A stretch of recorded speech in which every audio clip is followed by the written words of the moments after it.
میں ڈاکٹر راشد میاں، assistant professor Urdu, government college tonic. آج میں طنز و مزاح سے متعلق مختصر گفتگو کروں گا۔ یہ موضوع ایم اے فائنل اردو کے 7ویں پیپر میں شامل ہے۔ دیگر کلاسز کے طلباء بھی اس سے استفادہ کر سکتے ہیں۔ اردو نثر میں طنز و مزاح کا سرمایہ کافی کم ہے، اور اس کے باوجود جو بھی کچھ ہے اس کی اہمیت ہمارے یہاں کافی کچھ ہے۔ یوں سمجھ لیجئے پطرس بخاری نے 10-12 مضمون لکھ کر وہ شہرت حاصل کی کہ لوگوں نے کئی ضخیم کتابیں لکھنے کے باوجود اس درجے کی شہرت تک نہیں پہنچ پائے۔ تو ہمارے یہاں جو یہ سرمایہ ہے طنز و مزاح کا، مختصر تو ہے لیکن اس کی اہمیت کافی زیادہ ہے۔ طنز اور ظرافت کے جتنے روپ ممکن ہیں وہ سب خواہ کتنے ہی کم کیوں نہ ہوں ہماری نثر میں ضرور مل جاتے ہیں۔ یعنی طنز و مزاح کی جتنی اقسام ہیں وہ ہمارے نثری سرمایے میں ساری کی ساری موجود ہیں۔ اسی طرح پست اور بلند ہر سطح کے نمونے ہمارے ادب میں موجود ہیں۔ چنانچہ عوام اور خواص دونوں کی دل بستگی کے سامان کی یہاں کمی نہیں ہے۔ یعنی اس سے جو لوگ علم و فہم کے رسیا ہیں یا جو لوگ علماء ادب ہیں وہ بھی اس سے دل بستگی حاصل کرتے ہیں، لیکن عوام بھی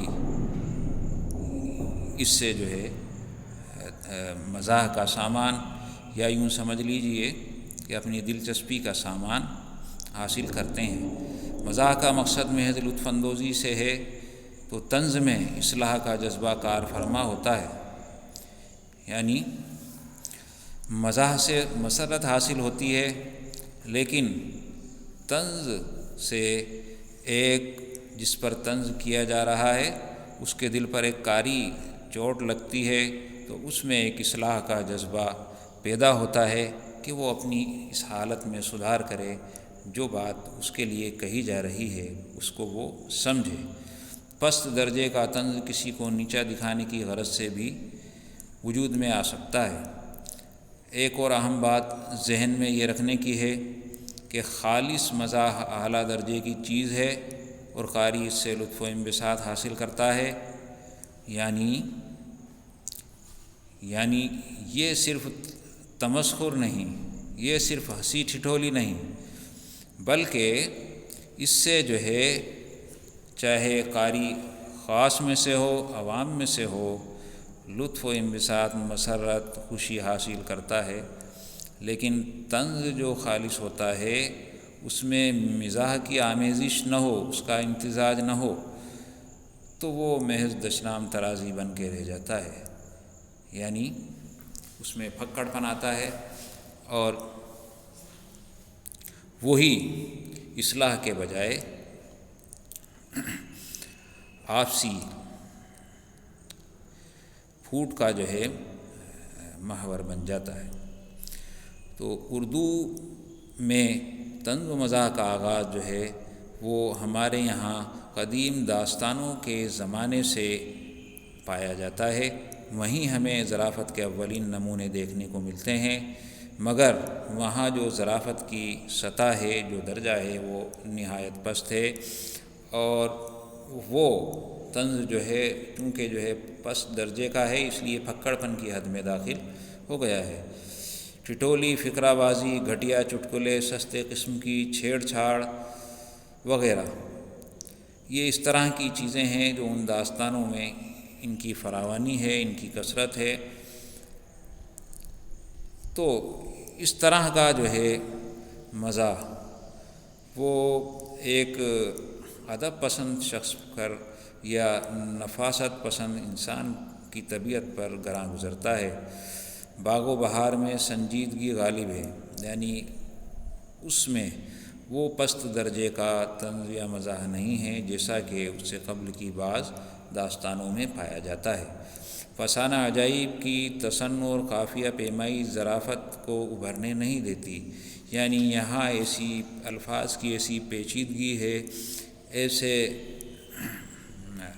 مشکل پسند قافیے اور تصنع آمیز زبان کا استعمال کیا گیا ہے کہ ظرافت وہ منظر عام پر نہیں آ پاتی۔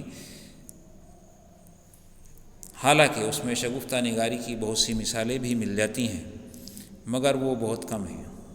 داستان امیر حمزہ اور بستان خیال میں ہنسنے کے موقع نسبتاً زیادہ ملتے ہیں، تفریحی عناصر کی یہاں کمی نہیں۔ پروفیسر کلیم الدین احمد کا تو یہاں تک کہنا ہے کہ خالص ظرافت کا جو زور، جو ابھار ان داستانوں میں ہے، وہ دوسری تصانیف میں نہیں ملتا۔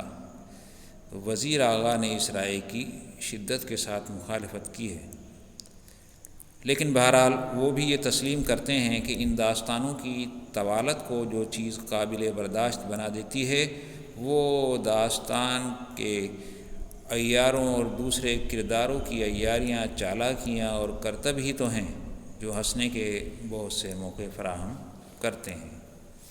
یعنی جس طرح کا انداز بیان ہے ان کرداروں کا، داستان نویسوں نے جو انداز بیان اختیار کیا ہے، اس میں مزاح کی چاشنی جا بجا موجود ہے۔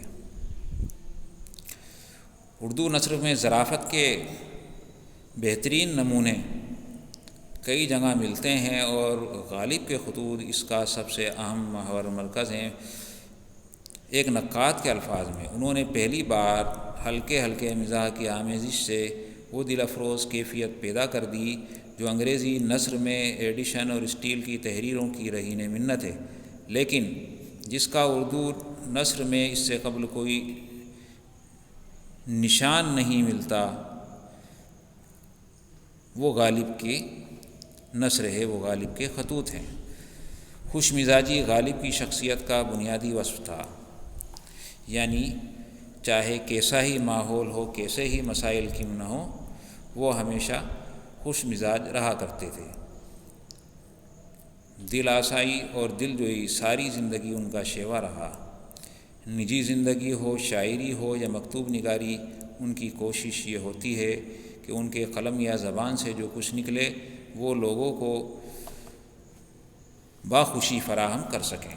غالب کو ساری زندگی مصائب کا سامنا کرنا پڑا، تنگ دستی، ناقدری، بیماری، دوستوں کی جدائی، غدر کی تباہی، یہ ساری کی ساری جو ہے مشکلیں اور پیچیدگیاں ان کی زندگی میں تھیں، اور ان کا نتیجہ یہ ہوا تھا کہ ان کے مزاج میں ایک افسردگی پیدا ہو گئی، لیکن اس کے باوجود انہوں نے اپنی عالی ہمتی، خوش مزاجی اور صبر و تحمل سے اپنی زندگی کو بھی مزاح آمیز کر دیا تھا۔ چنانچہ ان کا خیال کریں تو ایک ایسی تصویر سامنے آتی ہے جس کی آنکھوں میں آنسو ہیں اور ہونٹوں پر مسکراہٹ، یعنی وہ اپنی دلبستگی کا سامان اپنی ظرافت میں تلاش کرتے ہیں۔ ان کے خطوں کے بعض جملے خود اس انداز کے ہیں کہ اس سے سنجیدہ انسان زیر لب مسکرا دیتا ہے۔ مثلاً ایک خط میں لکھتے ہیں، لوگ روٹی کھاتے ہیں، میں کپڑا پہنتا ہوں۔ تو یہ غربت کی جو ہے کیسی تصویر کھینچی گئی ہے۔ اس طرح کے بہت سے جملے ان کے خطوط میں جا بجا موجود ہیں۔